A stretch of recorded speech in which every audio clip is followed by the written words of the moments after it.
Bonjour tout le monde et bienvenue dans ce 14e épisode d'Hebdo Vélo. Alors ça fait un bout de temps qu'on ne s'est pas vu parce que en fait là on est le 18 juin quand j'enregistre ce commentaire et ça fait quasiment 3 mois que j'ai pas fait de vélo et que je ne fais plus de vélo taf, ou en tout cas peu de vélo et pas de vélo taf. Cette vidéo a été enregistrée à la mi-mai, donc quand on a commencé à voir apparaître des pistes transitoires, donc il y a eu quelques changements depuis que la vidéo a été tournée. Donc le début, ça se passe à Châtillon, que vous reconnaissez puisqu'il n'y a quasiment pas d'aménagement cyclable. Là, c'est la contre-allée le long de la D906, donc avec malgré tout un double sens cyclable, un peu modeste. Au départ du projet, d'ailleurs, il devait y avoir une piste cyclable bidirectionnelle qui était prévue par le conseil départemental, et puis ça s'est fini avec juste un double sens cyclable et un peu de peinture. Alors depuis, il y a une voie vélo, enfin une vélorue pardon, qui a été aménagée. Bon, en fait, de vélorue, c'est juste des pictos vélos au sol, hein, donc pas d'aménagement spécifique. Et ça sert toujours de raccourci pour éviter les bouchons sur la D906, donc les gens roulent un peu n'importe comment. Là, je fais le mode super piéton, donc je descends du vélo pour pouvoir traverser, parce que le petit bonhomme est vert, alors que le feu pour les voitures est rouge, voilà, et je remonte sur mon vélo, ce qui permet de franchir le carrefour alors que le feu est rouge, en respectant la loi, puis en étant prudent. Donc double sens cyclable, je double, je me retrouve entre deux scooters au feu, toujours sur cette contre-allée le long de la D906. Alors il y a aussi, donc la vélorue, ça a été l'installation de pictos vélo au sol, donc qui n'ont aucun intérêt puisque de toute façon les vélos peuvent circuler partout. Mais ça, c'est un peu la spécialité châtillonnaise. Et puis des panneaux aussi qui rappellent aux automobilistes que les vélos sont prioritaires. Voilà ce qui se passe, hein. On se fait doubler alors que là je suis déjà à 30 et c'était limité à 30. Donc évidemment avec la limitation à 20, c'est encore plus ridicule. Puisque maintenant c'est limité à 20 km/h et quasiment personne ne respecte. Donc voilà. Donc la même chose, je descends du vélo, ou en tout cas je suis à basse vitesse, je suis peut-être pas descendu et je rejoins la piste cyclable qui est sur le trottoir, donc évidemment c'est mal fichu. C'est un des deux morceaux de piste cyclable de Châtillon, donc près de 40 000 habitants, et en tout il y a à peu près 80 mètres de vraie piste cyclable qui est sur le trottoir, hein, parce que ce serait bien, trop bien d'en faire une qui soit une vraie piste cyclable. Et voilà, un aménagement cyclable transitoire en arrivant donc à Montrouge. Là on est sous le terminus du métro Châtillon-Montrouge, la ligne 13. Et donc les aménagements cyclables transitoires, c'est quoi? C'est des pistes cyclables qui sont apparues un peu partout, en tout cas dans certains endroits de Paris et d'Île-de-France et d'autres villes, pour pallier un problème qui est les transports en commun qui ne peuvent pas accueillir autant de monde qu'avant du fait de la crise sanitaire. Donc on essaye, enfin je dis on, certains politiques ont eu le courage d'essayer de favoriser l'usage du vélo, puisque sinon on met tout le monde dans les voitures, et on sait que la voiture ça prend beaucoup d'espace en ville, c'est pas du tout efficace pour déplacer du monde en ville, puisqu'on sature très vite l'espace avec des voitures, ce qui n'est pas le cas avec les vélos, puisque sur une même largeur de voie, on fait passer 6 à 8 fois plus de personnes à vélo. Et il y a d'autres avantages, hein, l'aspect économique, l'aspect écologique, l'absence de bruit, l'accidentalité plus faible, etc. Donc voilà, donc c'est chouette de favoriser le vélo. Évidemment, les circonstances sont quand même particulières, puisqu'il y a une crise sanitaire et 30 000 morts, donc il n'y a absolument rien de réjouissant à ça. Mais malgré tout, c'est plaisant de voir que on peut développer très rapidement, finalement, des infrastructures cyclables. C'est-à-dire souvent on entend, oui, mais bon, vous comprenez, ça prend du temps. Là, en quelques semaines, voire quelques jours, on a vu apparaître des infrastructures cyclables très convaincantes. Et on entend aussi souvent ah ça coûte très cher, vous comprenez, c'est du budget, etc. Bon finalement non, un peu de peinture, quelques plots, on arrive à faire quelque chose. Alors évidemment il faut souhaiter que ces pistes cyclables transitoires soient pérennisées, deviennent durables. Bon là par exemple ça supprime une voie de bus, donc c'est quand même malgré tout problématique, puisque en période de crise sanitaire évidemment il y a moins de bus, moins de monde dans les bus, donc pourquoi pas. Après, l'idée, c'est plus de prendre de la place à la voiture individuelle en ville qu'aux transports en commun, qui sont parfaitement légitimes, utiles, efficaces. Donc voilà, enfin ça c'est un point de vue personnel. Donc là, on rejoint bientôt Paris, puisque donc on arrive au bout de la D906 et on arrive à Port de Châtillon-Montrouge, qui est un véritable hachoir à cyclistes. Hein. D'habitude, là, moi je roule dans cette voie de bus et on se fait frôler par des voitures, et pas seulement des taxis et des bus, hein, mais aussi par des voitures qui l'empruntent ou qui y stationnent. Voilà, ce qui est particulièrement déplaisant évidemment. Donc là, l'aménagement est un peu limite parce que il y a encore beaucoup de trafic, et notamment tous ceux qui tournent à droite.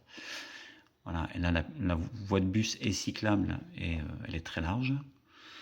Bon, ensuite, c'est plus une bande cyclable. Il y a un peu de tout sur cette infrastructure. À nouveau, une vraie piste cyclable avec deux saumons. Voilà, Alors c'est quoi les saumons? C'est des cyclistes qui remontent les pistes cyclables unidirectionnelles à contre-courant. C'est un peu pénible. Voilà, moi ça me dérange pas outre mesure, mais ça dépend de l'attitude aussi. Là ils se sont serrés, ils ont ralenti, bon voilà. Pourquoi pas. C'est pénible malgré tout parce que ça reste un contresens. C'est pire la nuit quand en plus c'est des ninjas. Donc ninja, cyclistes sans éclairage. Donc saumon ninja, cycliste sans éclairage qui remonte les pistes à contresens. Là ça devient un peu chaud quand même. Donc là on est sur la piste cyclable des Maréchaux. Voilà, avec ces fameux bateaux qui vous font faire les montagnes russes. Alors ça a été lissé, on voit que voilà, le rebord a été un peu lissé, mais il y a des chicanes aussi. Donc l'aménagement est pas ouf, voilà. Et puis les bateaux, donc hop, ça monte, ça descend, ça monte, ça descend, ça file un peu la nausée. Bon, ça amuse les enfants, mais un peu moins les adultes quand c'est sur le trajet. On n'impose pas ça aux automobilistes, donc pourquoi est-ce qu'on impose ça aux cyclistes? Eh ben, j'attends encore la réponse. Et on arrive porte d'Orléans, avec donc une piste cyclable qui se poursuit et qui est très souvent squattée par des voitures, notamment devant la pharmacie, parfois même des infirmiers. Je me suis déjà fait menacer par un infirmier devant la pharmacie. C'est toujours très agréable d'être menacé par des gens qui vous mettent en danger et qui sont en plus censés s'occuper de votre santé et plutôt la préserver plutôt que de la dégrader. Voilà, assez sympa. Donc porte d'Orléans, donc pareil, autre hachoir à cyclistes puisque pas d'aménagement, beaucoup de trafic, des voies très larges, beaucoup de trafic motorisé, beaucoup d'agressivité parce que c'est souvent bouché et compliqué et du coup voilà, on se fait klaxonner, etc. Bon, on remarque malgré tout que la lumière du soir est quand même vachement sympa et que c'est très agréable de rouler dans ces conditions. Une belle DS qui passe en face aussi. Voilà. Les rails du tram auxquels il faut faire attention, prendre un angle d'attaque bien prononcé parce que sinon votre roue se coince dedans et vous êtes sûr de faire un joli soleil. Et ça c'est pas cool. Voilà, on voit un peu de peinture là, d'aménagement cyclable transitoire. Bon, voilà, ça fait pas de miracle évidemment, ça c'est pas un vrai aménagement. On voit une voiture de police aussi qui est pas d'intervention et qui prend la voie de bus. Bon voilà. Après tout, pourquoi s'embêter à donner l'exemple? Voilà, c'est comme les policiers qui stationnent sur les pistes cyclables et qui ne verbalisent pas puisque eux-mêmes ont ce comportement, quoi. Bon, quand je vois ça, je me dis qu'on n'a pas le cul sorti des ronces, mais sans mettre tous les policiers dans le même sac évidemment, puisque il reste des policiers qui respectent la loi. Ouais, je sais, c'est assez dingue comme phrase, mais on en est là. Et qui font respecter la loi aussi, parce que c'est un peu le principe de base. Donc je sais qu'il manque de moyens humains, matériels, et je suis le premier à le déplorer. Et le premier à déplorer la faible présence policière sur la route et dans les rues. Mais voilà, là quand je vois ça, par exemple, pourquoi ils circulent sur la voie de bus, quoi. Voilà.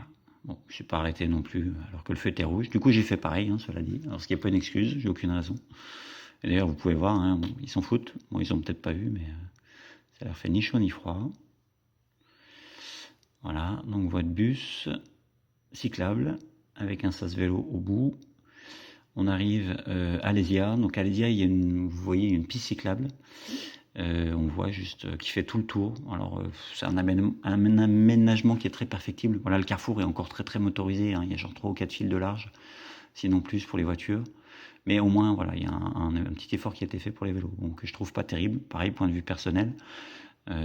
Ça fait un peu râleur parce qu'il y a quand même une bidirectionnelle qui fait le tour, etc. Mais ça oblige de nombreux arrêts. Voilà, donc ça m'embête toujours quand on impose aux cyclistes de 2 à 3 fois plus de contraintes que ce à quoi sont soumis les automobilistes. Donc là, pas d'aménagement cyclable transitoire, en tout cas à l'époque de la vidéo. Il me semble qu'il y en a eu un depuis, je crois. Voilà, là on arrive à Denfert-Rochereau, donc c'est accéléré parce que il n'y a pas forcément grand-chose à montrer, à part la GoPro qui descend du fait des tremblements sur les pavés. Et on va arriver à Port-Royal, donc là c'est pareil, il n'y a pas vraiment d'aménagement. Il y a deux voies pour les voitures, ça roule très vite. Parfois, alors il y a un radar quand même. On arrive à un autre feu rouge. Hop, voilà, regardez, une cycliste qui grille les feux rouges. Hop, moi je prends la piste cyclable et comme ça, il n'y a pas de feu et j'ai un peu triché. Voilà, bon, ça fait un peu âge mental 8 ans, mais voilà. Là, une piste cyclable transitoire qui est très très large puisque unidirectionnelle. Donc là, c'est pas mal parce qu'à gauche, finalement, il y a une des voies motorisées qui a été convertie en voie de bus. Donc il y a encore une vraie voie de bus et il reste une voie pour les voitures. Donc chacun sa voie. Une voie vélo, très très large, mais aménagée sur une voie de bus, donc en transitoire. Donc voilà, je pense qu'il n'y avait pas 36 000 choses à faire. Voilà, donc là, je suis content, je lève le pouce, c'est bien, parce que j'ai trouvé que c'était assez ouf. Des places de livraison qui sont aménagées, je ne l'ai pas montré assez longtemps, mais ça, c'est quand même pas mal. Et donc une voie pour les vélos, une voie pour les bus, une voie pour les voitures. Moi je trouve ça bien, chacun a sa place, chacun a son espace. Voilà, on est à nouveau dans une voie de bus cyclable qui est très large, donc ça permet quand même au bus de dépasser en sécurité. C'est pas toujours le cas. Voilà, à nouveau exclusivement bus cyclable. Voilà, on a encore des places de livraison qui sont aménagées, sans pour autant contraindre les vélos, puisqu'il reste une belle largeur. Donc ça c'est bien. Voilà, ça veut dire que les véhicules de livraison peuvent livrer sans gêner personne. Et ça c'est plutôt pas mal. On arrive sur la descente avant l'île de la Cité, donc ça va être le boulevard. Je cherche le nom de cette place en bas avec la fontaine que j'ai oublié, qui est très connue, mais voilà, je suis toujours nul en nom de rue. Voilà, donc les petits plots aussi au carrefour qui protègent parce que ça oblige les automobilistes à prendre un angle important et donc du coup à regarder un peu ce qui arrive à droite, ce qui est pas mal. Saint-Michel, voilà, j'ai retrouvé boulevard Saint-Michel avec la fontaine Saint-Michel. En bas, chouette descente. Bon, toujours faire gaffe à ce qui arrive à gauche parce que des fois on se fait couper la route, même si on a la priorité. Comme dit Bilouk, les cimetières sont remplis de cyclistes qui avaient la priorité, donc c'est pas parce qu'on est prioritaire que on ne doit pas faire gaffe. Mais bon, ça, si vous êtes cycliste, vous savez très bien. Voilà. Donc on arrive sur l'île de la Cité. Hop, petit ralentisseur. Donc ça, c'est pareil. Il y a des ralentisseurs pour les cyclistes, pas pour les automobilistes. Pourquoi? Pas compris. Parce que, alors, faire ralentir les cyclistes, pourquoi pas, hein, mais ça, c'est le pont au change que j'adore. Super lumière, super vue et une famille à vélo. Ça, c'est super. Voilà. Super signe parce que quand on commence à avoir des enfants qui se déplacent à vélo, c'est qu'une infrastructure cyclable est suffisamment sûre et donc réussie. Et c'est voilà, c'est plutôt chouette. Donc là, je me suis arrêté pour faire une petite photo de la conciergerie qui est juste derrière. Voilà, c'est chouette comme coin. Juste en face, la place du Châtelet. Alors pareil, gros hachoir à cyclistes. Alors je sais pas si vous connaissez et appréciez l'expression, mais en gros ça veut dire que c'est dangereux, quoi. Qu'on risque de se faire hacher. Voilà, c'est pas très poétique, mais au moins ça a le mérite de dire ce qui peut se passer. Là, il se trouve qu'il y a un peu de peinture qui a été mise. Bon, c'est moins pire, mais c'est quand même pas franchement terrible, notamment aux heures de pointe quand il y a du monde. Là, ça devait être un vendredi ou un samedi soir, donc il n'y a pas trop de trafic. Mais voilà, donc il y a quand même un marquage au sol qui explique aux automobilistes qu'ils doivent ralentir et qui sont pas prioritaires et qui doivent laisser passer les vélos, voilà. Et là, ce petit boulage, avant, il n'y avait rien pour les vélos, donc on se retrouvait au milieu de 4-5 voies motorisées. Un beau bazar le matin, parce que beaucoup de trafic. Donc là, au moins, il y a un aménagement qui, j'espère, va rester permanent, parce qu'en plus, il reste 3 ou 4 voies pour les voitures, donc je pense que ça va le faire quand même pour eux. Et voilà, on arrive sur la bidirectionnelle de Sébastopol, en face. Superbe piste cyclable, enfin superbe, pas parfaite, mais en tout cas chouette piste cyclable. Et je bifurque sur Rivoli. Alors Rivoli, vous voyez la piste cyclable bidirectionnelle sur la gauche et la voie centrale a été neutralisée au trafic motorisé pour permettre aux cyclistes de passer. Avec un défaut à mon sens, c'est que donc en aménagement transitoire, donc c'est génial, franchement top. Un défaut, c'est qu'on a encore tendance à prendre la piste cyclable bidirectionnelle dans le sens est-ouest, alors qu'elle devrait être réservée au sens ouest-est. Surtout parfois il y a beaucoup de trafic en journée, le matin, le soir. Et du coup, voilà, le centre c'est bien dans un sens et la piste à gauche dans l'autre sens. Mais on n'a pas forcément le bus qui s'est bien arrêté pour me laisser passer, c'est cool. On n'a pas forcément ce réflexe. Voilà, et belle lumière sur Rivoli. Donc ça râle beaucoup parce que les voitures peuvent plus passer sur Rivoli et que du coup ça reporte du trafic sur les voies adjacentes. Ce qui est vrai, effectivement. Après. C'est pas, j'ai lu aussi, ça y est, on interdit Paris aux voitures, on est obligé de se déplacer à vélo. Alors non, c'est une rue, donc calmez-vous. En fait, 99% de Paris est encore accessible en voiture, ce qui est quand même un privilège, parce que c'est pas le cas pour les vélos. Alors vous me direz, oui, tu peux aller partout à vélo. Ouais, tu peux aller partout à vélo, en théorie. Je vous conseille de faire Porte-Maillot, ou je sais pas, les grands boulevards à vélo. C'est effectivement accessible à vélo, avec une espérance de vie de 17 secondes. Donc voilà, il y a peut-être un juste équilibre à trouver. Je ne sais pas s'il faut interdire Rivoli aux voitures. Évidemment, quand vous êtes sur votre vélo, vous vous dites que c'est cool. Bon, voilà. Là, à droite, par exemple, il y a deux voitures qui circulent, qui n'ont rien à faire là, parce que c'est une voie de bus. Donc c'est pour les bus, taxis, livraison. Il y a un scooter aussi. Une troisième voiture, voilà, qui n'a rien à faire là. Donc, malgré l'interdiction, un taxi, lui, il a le droit. Voilà. Et vous allez voir un scooter aussi, qui va être bien sympa, voilà, ce petit scoot, puisqu'il va se poser sur le sas vélo. Donc là, je me replace sur la voie centrale. Et sur le sas vélo, et vous allez voir, la conversation est super sympa.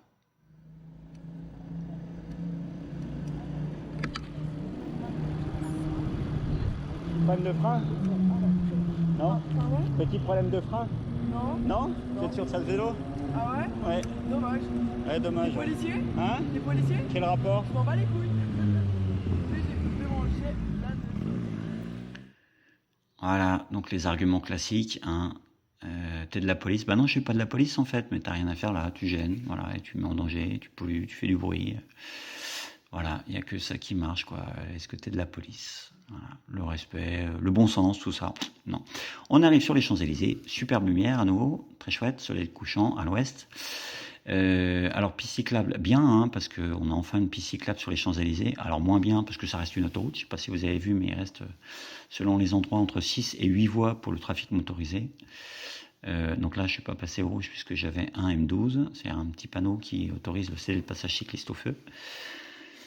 Enfin, j'ai pas grillé le rouge, je suis passé au rouge, mais sans le griller, sans commettre d'infraction. Voilà. Donc cette piste cyclable est bien parce qu'elle a le mérite d'exister. Elle est moins bien parce que elle est pavée et que c'est une purge. Voilà, c'est hyper inconfortable, ça vibre, ça tremble, ça saute.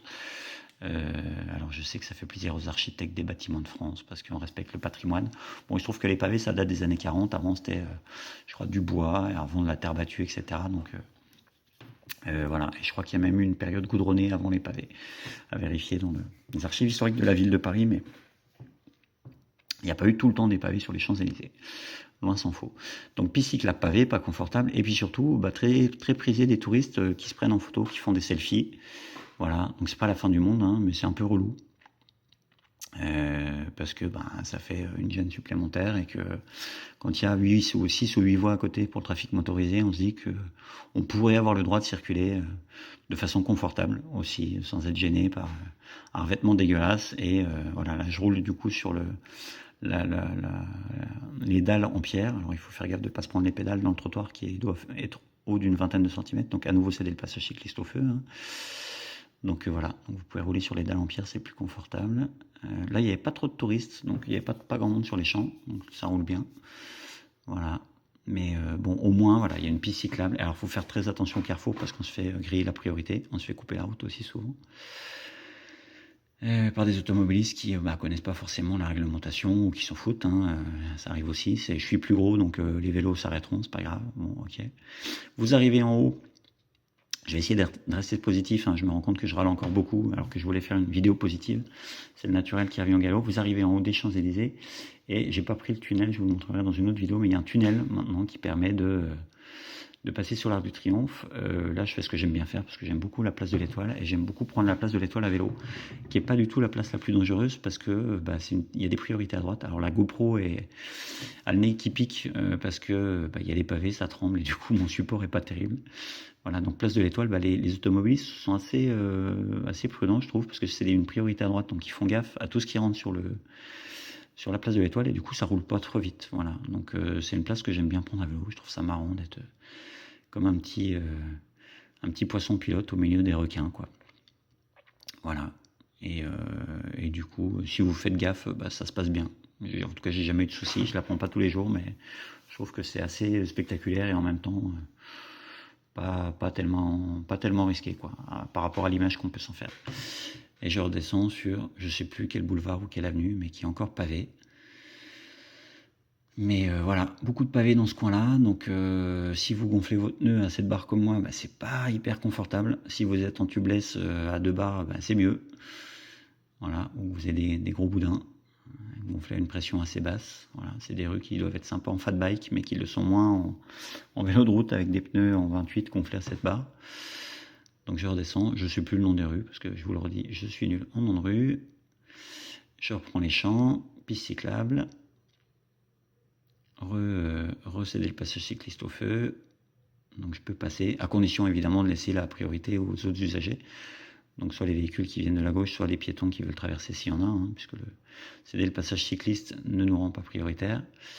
On arrive devant le Prince de Galles et le Georges V, dans la contre-allée dans laquelle il n'y a aucune voiture de luxe. Voilà, ce qui m'a fait beaucoup de peine, parce que j'aime bien passer par là pour voir les Maserati, les Porsche, les Rolls, les Bentley, les Ferrari, les Lamborghini. Là, il n'y avait rien, voilà, pour cause de coronavirus, c'est la crise. Et du coup, voilà, personne dans la contre-allée. Donc j'attends comme un pauvre malheureux. Pas de supercar à admirer, c'est d'une tristesse sans nom. Voilà, c'est un coin aussi où il y a souvent d'assez belles voitures. L'arrondissement plutôt bien garni dans le domaine. Donc on redescend vers les quais. Donc encore des pavés, des pavés, des pavés. J'avoue que je trouve ça joli les pavés en ville, hein, mais à vélo c'est pas fou, voilà. C'est pas top, on va dire. C'est pas génial.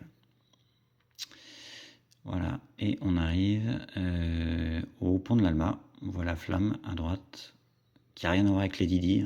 Hein. Il y a beaucoup de personnes qui pensent que ça date de Lady Di, de l'accident de Lady Di dans le tunnel sous le pont de l'Alma. En fait, pas du tout. Je sais plus l'origine de cette flamme, mais qui est affreuse. Encore un point de vue très personnel.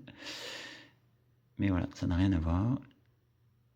Et hop, on bifurque sur les quais, avec la tour Eiffel à gauche, très chouette. Une piste cyclable, donc là c'est, je sais plus le nom de cette rue, Kennedy je crois, enfin de cet axe. Palais de Tokyo à droite si je dis pas de bêtises. Voilà, donc piste cyclable sur le trottoir, donc c'est jamais terrible, mais au moins on est séparé du trafic motorisé. Et ça c'est pas mal, voilà, là on l'est plus puisque revoie de bus cyclable. Mais voilà, piste cyclable sur trottoir, bah non, c'est mieux de prendre de la place aux motorisés plutôt qu'aux piétons, malgré tout. Hein. Les piétons ont déjà pas beaucoup d'espace, mais bon, voilà, c'est un pis-aller, on va dire.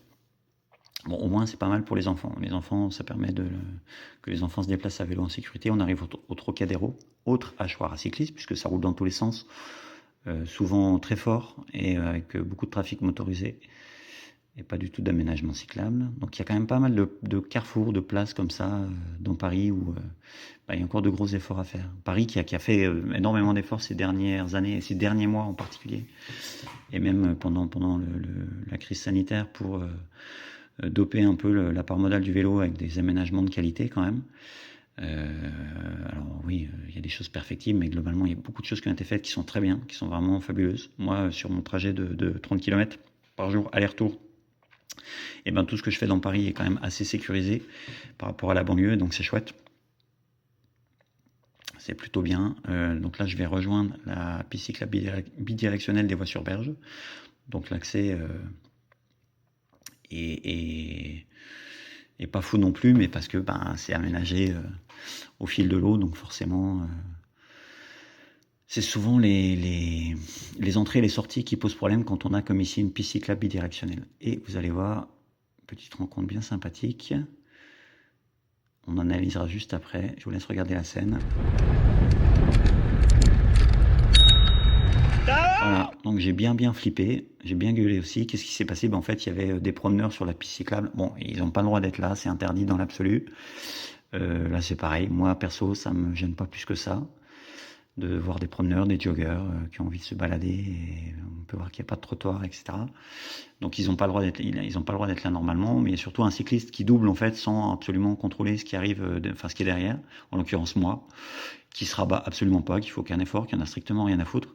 Et donc j'ai failli me l'emplâtrer. Voilà. Et il se trouve qu'il y avait un troisième responsable, en plus des joggeurs et du cycliste qui doublait. Le troisième responsable, c'est moi, puisque clairement, j'arrivais un peu vite. Je devais être, je sais pas, peut-être 25 km/h. Voilà, quand il y a des piétons et qu'on va côtoyer des piétons, on peut pas prévoir la scène, ce qui va se passer. Je pouvais pas non plus anticiper qu'il y a un cycliste qui allait déboîter. Le mieux c'est de ralentir en fait. Quand il y a potentiellement une situation dangereuse ou qui peut poser problème, la meilleure chose à faire c'est de ralentir, d'adapter sa vitesse. Si j'avais roulé moins vite, si j'avais ralenti, pas de frayeur. Bon, il n'y a pas eu d'accident, mais je me suis fait une belle frayeur. Il n'y aurait pas eu de frayeur. Donc voilà, signaler sa présence, ralentir et ça permet au moins, pas toujours, hein, mais souvent, d'éviter, en tout cas de limiter les conséquences de la connerie des autres. Voilà. Et puis de sa propre connerie aussi parfois, parce que on n'est jamais irréprochable, même quand on fait gaffe. Hein. Moi, je suis j'estime être assez prudent, respectueux. Voilà, ça m'arrive aussi de commettre des imprudences, des infractions. J'essaye aussi peu que possible, mais là c'était un VTC qui voulait me laisser passer alors que j'avais la priorité, donc je lui ai dit merci, c'est bien sympa, parce que on a plus souvent l'inverse, hein, des voitures qui veulent, des conducteurs qui veulent pas nous laisser passer alors qu'on a la priorité. Là c'était l'inverse, il avait la priorité, mais il m'a fait signe pour me laisser passer, c'était hyper sympa, et c'est cool, voilà, de partager l'espace public avec des gens qui se comportent comme ça. Donc on arrive à Issy-les-Moulineaux, Alors ici, les Moulineaux, il y a pas mal de CD de passage cycliste, hein, donc les M12, les petits panneaux au feu, là, qui permettent d'aller tout droit ou de tourner à droite, même quand le feu est rouge. Par contre, niveau aménagement cyclable, bah, c'est une ville qui a quand même beaucoup de progrès à faire. Voilà. Il y a des revêtements de bonne qualité, on le voit, mais là, je suis passé au feu. Je sais pas si le M12 me permettait d'aller tout droit, par exemple. Je pense à droite, tout droit, je suis pas sûr. Il faudra vérifier. Sinon, ça veut dire que j'ai grillé un feu rouge. Voilà, mais à culpa. Mais bon, de toute façon, vous le savez, hein, les cyclistes grillent les feux rouges. On mange des chatons et on grille les feux rouges, dans l'ordre. Voilà. Là, le M12, bah, il me permet pas d'aller tout droit, visiblement, puisque je me suis arrêté. Donc, on est toujours à Issy-les-Moulineaux. Donc là, pas de piste cyclable transitoire, même pas de bande cyclable transitoire. Voilà, mais c'est comme Boulogne, hein, c'est des villes encore très voitures. Là, on voit qu'il y a 3 voies pour les voitures. Alors, on me dit, ah non, il y en a que 2. Bah non, il y en a 3, parce qu'il y en a une rien que pour le stationnement, en fait. Voilà, donc ça fait 3 voies malgré tout pour la voiture. Et là, 4. Voilà, 4 voies pour la voiture et absolument rien pour les vélos. Encore un feu rouge avec un CD de passage cycliste, donc c'est pareil, vous pourriez aller vérifier si je pouvais aller tout droit ou c'était juste pour aller à droite. Alors, j'ai aussi une religion qui me fait dire que quand un panneau CD de passage cycliste au feu est recouvert de tags ou d'autocollants, ce qui arrive assez souvent dans Paris, même si maintenant ils font quand même plus l'effort de les remplacer ou de les nettoyer, et ben j'estime qu'il est valable dans toutes les directions. Voilà. C'est complètement bidon comme raisonnement, hein. Ça tiendra pas la route une seconde face à un policier, mais tiens, un scooter qui n'a pas vu le feu rouge a priori, un autre qui arrive en face et qui coupe la route, voilà. Il n'y a pas que les vélos qui grillent les feux rouges, mais c'est complètement dingue ça, moi je pensais qu'il y avait que les cyclistes. Donc ici les Moulineaux, on est passé à Corentin-Selton, on remonte vers Vanves, Clamart, Châtillon, je ne sais plus le nom de cet axe, ça grimpe longtemps, pas beaucoup mais longtemps, voilà. C'était la fin de la balade. Donc là pareil c'est très large, on pourrait très bien imaginer au moins dans la montée, parce qu'il y a un gros différentiel de vitesse avec les voitures, au moins dans la montée, faire une piste cyclable avec un séparateur physique, ce serait pas un luxe, mais pareil. 3 voies, voire 4 voies pour les voitures, voire plus en comptant les contre-allées et en comptant le stationnement. Donc ça grimpe, ça grimpe, ça grimpe. Ça grimpe beaucoup et longtemps. Fin de la balade. Donc tout ça pour dire quand même que voilà, toutes ces pistes cyclables transitoires que je vous remontrerai dans 2 vidéos, dont une avec ma fille, puisqu'on a fait une balade dans Paris. Elle est plus enthousiaste que moi, elle est moins râleuse, donc vous allez voir, c'est plutôt sympa. Je pense que ce sera plus agréable de regarder une vidéo avec elle parce qu'elle est moins ronchon, plus enthousiaste et plus légère dans le ton et voilà. Aussi quand même malgré tout sévère parfois avec certains comportements, parce que c'est la fille de son père et qu'elle m'entend râler, donc elle a un peu pris le pli aussi, mais voilà. Et on arrive à Châtillon et c'est la fin de cette vidéo et je vous promets que la prochaine sera plus enthousiaste. Voilà, à très bientôt et merci, ciao.